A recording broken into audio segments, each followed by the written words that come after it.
afternoon and welcome to this Jerusalem Press Club briefing. My name is Esti Yaari. I'm the press director of the JPC. We are joined today by Dr. Anan Wahabi, a former colonel in the IDF, lecturer at the School of Political Science at Haifa University, and a research scholar at the International Institute for Counterterrorism. In his military career, Wahabi began service as a paratrooper, moved to the Intelligence Corps, and was the commander of the Information Operations Unit, and later served as the chief instructor of the Israeli National Defense College. And so with that introduction, although we initially scheduled this briefing to give some background about the Druze community, I want to begin with the dramatic developments in Beirut and Tehran overnight. Dr. Wahabi, can you tell us a little bit about the Hezbollah commander who was eliminated last night in Beirut? I understand that the Americans had a price on his head and he was responsible for the missile launch that resulted in the murder of 12 Druze children and many more wounded on Saturday. Can you shed more light on who this figure was and what his role was in Hezbollah? Yeah, hello everybody. I'm glad to be here with you. Yes, Fuad Shukr is one of the Hezbollah commanders. He's right now considered number 2 on the military wing of Hezbollah. He's a very central person. He has a very long history. A lot of terror activities against the United States of America and Lebanon in the past. It goes back to 83. And of course, against Israel, a lot of blood on his hands. And directly yesterday, 72 hours after launching the missile to Majd al-Shams and killing our children in this horrible terror attack, the Israeli response came, and it's a very high, sophisticated military action that chose to target this commander in Beirut, which also carries a very important message that you cannot escape. You cannot be in the depths of Lebanon there and act from there against us. We can get you in all the region, everywhere, and especially when later on we heard also tomorrow morning about the targeting the Hamas leader Haniyeh, that Israel did not take responsibility for this action till now. Thank you. So I'm wondering, what do you think then the short and long-term impact would be? What does this mean for the organization, and what does this mean for the Northern Front? Well, actually, we know that Hezbollah, little by little, became stronger, militarily speaking, in Lebanon. And later on, when the Arab Spring started, he got with his troops also to Syria. He has a very long experience in the field and also in the Syrian terrain. And lately, we could see him preparing for war and confrontation with Israel. And little by little, what Hezbollah did, he actually occupied Lebanon. He built an alternative state of the state of Hezbollah inside Lebanon, and disrupted the political order there in Lebanon. Although he is part of the political system, he is a party in the parliament, and he is part of the Lebanese government. But his loyalty is much more to the Wilayat al-Faqih, which is the ideology of the major state led by Iran all over the Middle East, in order to export the revolution of Iran to other places, to other states. Lebanon, sitting on the Mediterranean, is a very important place for this action, and he is playing with double standard, claiming that he is integral part of the state of Lebanon, but unfortunately his loyalty is first to Iran, and the rest of the Lebanese are too weak in order to stand in front of him politically and of course militarily right now. This causes this instability in our northern borders, and it should be stopped somewhere. And here is the dilemma, whether to open a larger war, or maybe he will implement the UN resolution 1701 and goes back to the litany with his troops that can stop, and of course to disconnect any kind of relation with what's happening going on in Gaza, the connecting between the battles arenas, this will stop the war indeed in the northern front. That's a lot to unpack, quite a bit. So you mentioned Iran, you mentioned, whether or not the Northern Front would flare up even more, or perhaps a diplomatic solution.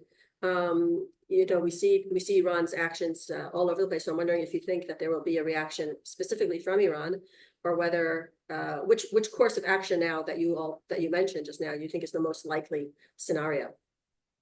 Yeah, we could see that Iran differentiates between the colors of the blood in the Middle East. In my words, I say always that the blue blood, the Iranian one, they keep for themselves.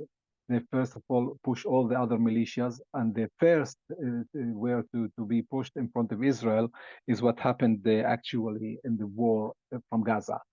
And I think that the Persians are not crying for the bloodshed in Gaza, and for what happened to Gaza and to its people, because this kind of battle serves, and the instability inside Israel serves Iran, and then later on they have the Lebanese actor Hezbollah, which is a very major ally and a very central one, regionally speaking, and they keep them and want to preserve them for the future. So when it comes to threatening the Shia community and the Hezbollah militia in Lebanon, I think that their strategy will be to stop the war, to stop these retaliations, the scenarios, and to go for maybe calming down the terrain. Iran doesn't choose to retaliate directly from its territory.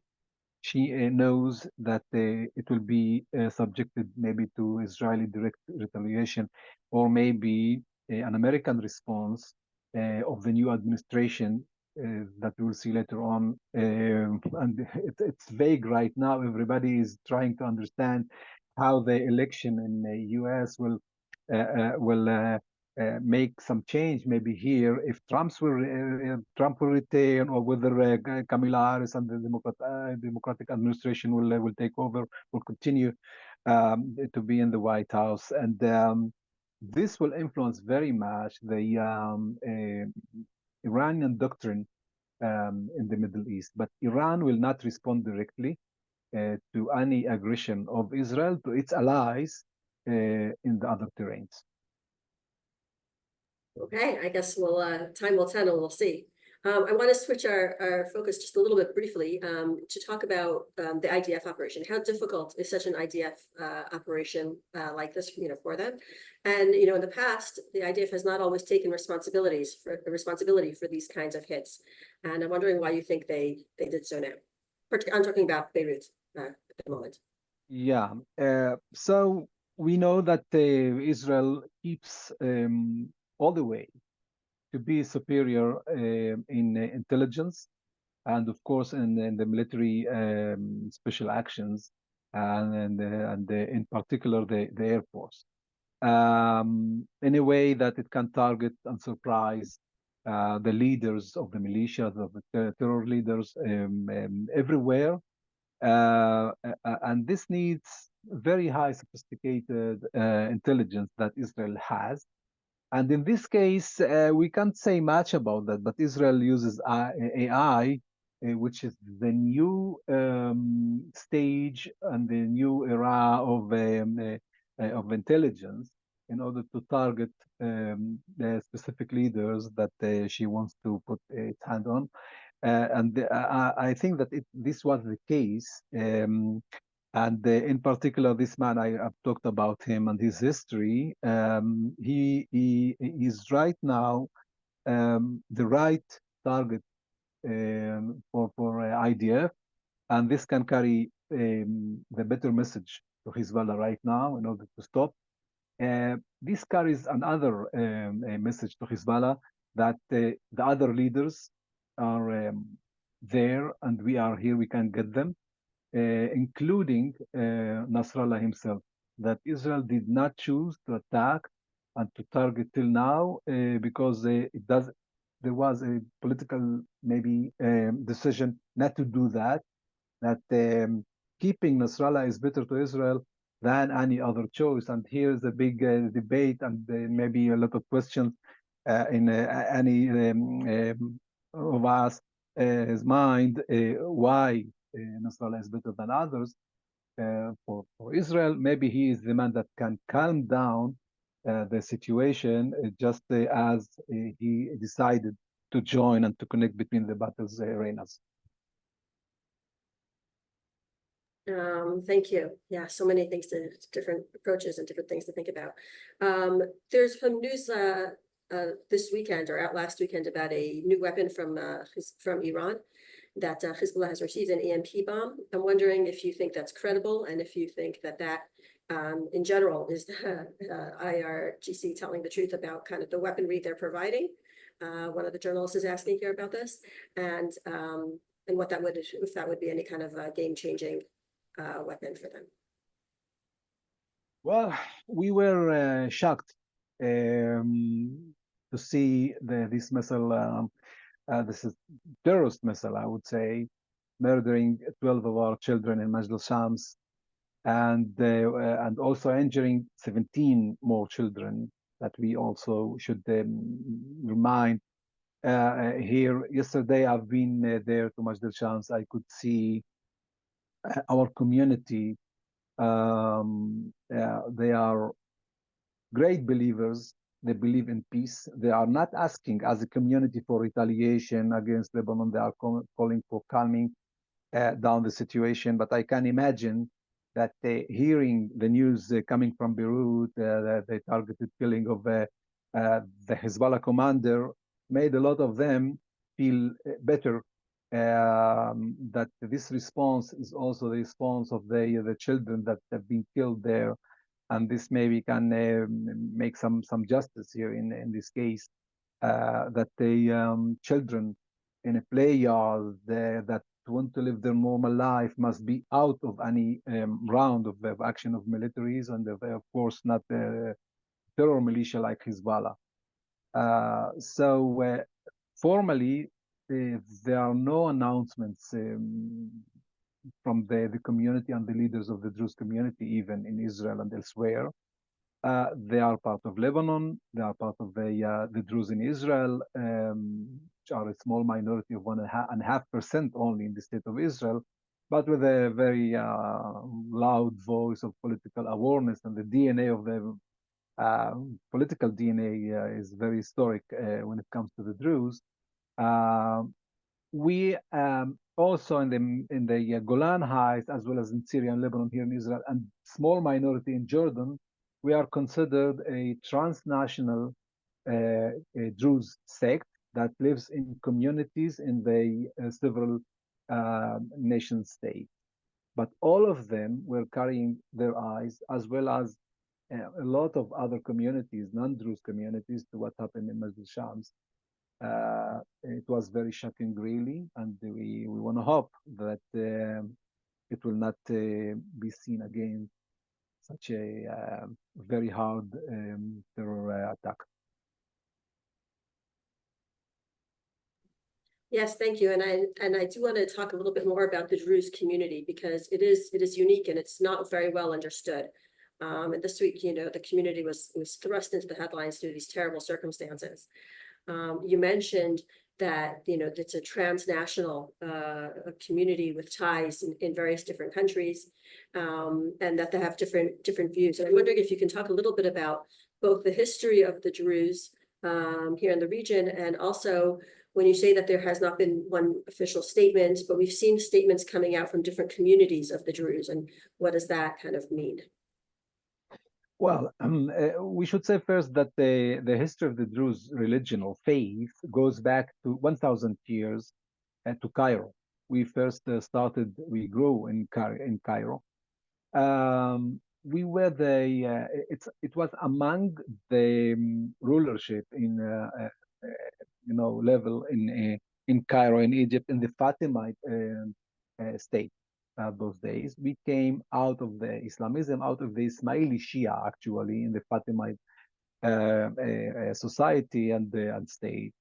And then we tried to spread a new religion or a new philosophy, actually. We were influenced by ancient Greece ideologies like Macedonia, Aristo. It's some kind of new Platonic idea or philosophy. The basics of our belief is to believe in one God, the oneness of God. So it's a monotheistic religion, and we think that the soul is immortal. So we believe in reincarnation, that the soul moves from one body to another. You could hear also in Majd al-Shams after the death of the children that the same belief that there will be incarnation, that the soul moves on. So they were praying for the children to be reborn in good families, etc., etc. It's part of our philosophy, part of our faith. Now, this and equality between men and women, which is very important to say, that we give huge respect to our women. We are just equal according to our philosophy, according to our social rules. And then the new idea was not accepted by the Egyptians, and then we flew to the north. The north was Bilad Sham, which is Lebanon and Syria, and there the faith could meet new communities that yes joined this philosophy and became even very strong at those days. In that part, I am talking about 1021 to 1026, but they were also exposed to a lot of aggression from the Fatimites. So a lot were killed at those days, and we had to use our military, let's say, defense to our community. So we had to be also warriors at the very early days in our region. Later on, the Druze became very active politically. And what I should say that we dominated in the history, Lebanon and Syria, and especially under the Ottoman Empire for more than 400 years. We had our autonomic emirate inside Lebanon. It was very strong during the Manis and the Shahabis. But later on, after the assassinating of Sheikh Bashir Jumbalat in 1825, he was assassinated, and the Druze demographically were also very little weight inside Lebanon. So part of the Druze converted to Christianity at those days, and we became weaker than in the past. And since then, since at the beginning of 1820, during the French and the English mandate, the Druze continued to play a central role in the dynamics of the establishment of the nation states in Syria, in Jordan, very much. The first prime minister in Jordan was a Lebanese Druze, because the Jordanians came with no political and military experience. So they took Druze, one from Lebanon that became the first prime minister, to establish the first political system in Jordan. And the second was a military commander that came from the Druze from Syria to establish the Jordanian army. We also played a major role during the establishment of the State of Israel, the connection with the Jewish people, to be part of the Jewish state, an integral ally closer to the Jewish community, long before the establishment of the State of Israel. Now we are divided since as I said before, since the new state, what we call the nation state, after especially World War II, we found ourselves disconnected We live in several states. There's no peace among the states. It's not easy. We are a small community. We shared a common history, and we tend to use a principle from the religion, from our philosophy, that we have to preserve the brothers, preserving the brethren, which is paying attention for their survival on the other side of the borders. We do not interfere in their own business or their national business, what should be between them as a community, domestically speaking, and the state that they are living in. But unfortunately, here and there, and lately in particular, we could hear voices from Jumbalat criticizing, for example, serving the IDF, the Druze community served since 56, according to mandatory law here in Israel. And from time to time, this interference of Jumbalat is not well accepted, to say the least, here in Israel. And there is big criticism for those declarations, which is to change actually those unwritten understandings among the communities that live in Syria and Lebanon and Israel and Jordan. And there are also a lot of other communities in diaspora, in Australia and in London, lately in Germany, 14,000 Druze that came from Syria because of in my words, because of the Persian occupation of Syria, actually, and pushing them out. And also in America, there's the ADS, the American Druze Society, that are working, acting as a active community, and there are also one more community in Latin America. Okay, thank you. Thank you for all of that background. Like I said, a unique and special community. And it kind of leads to a couple of questions that have come up also. And one of them is, of course, referring specifically to the attack on Saturday on the football field. There have been those who said, they think that it was specifically targeted, and those who say that it was a miscalculation by Hezbollah. And of course, Hezbollah's initial taking of responsibility and then denying of responsibility. Wondering if you can address what you think happened there. Was it a deliberate targeting or a miscalculation? And secondly, the second question that has come up about this as well is, do you then expect, I guess, depending on your answer, any kind of Druze communities in Lebanon to try and exact revenge on Hezbollah because of this? Yeah, first of all, I think that morally speaking, Hezbollah can do anything, that we will not be surprised that this attack was targeted.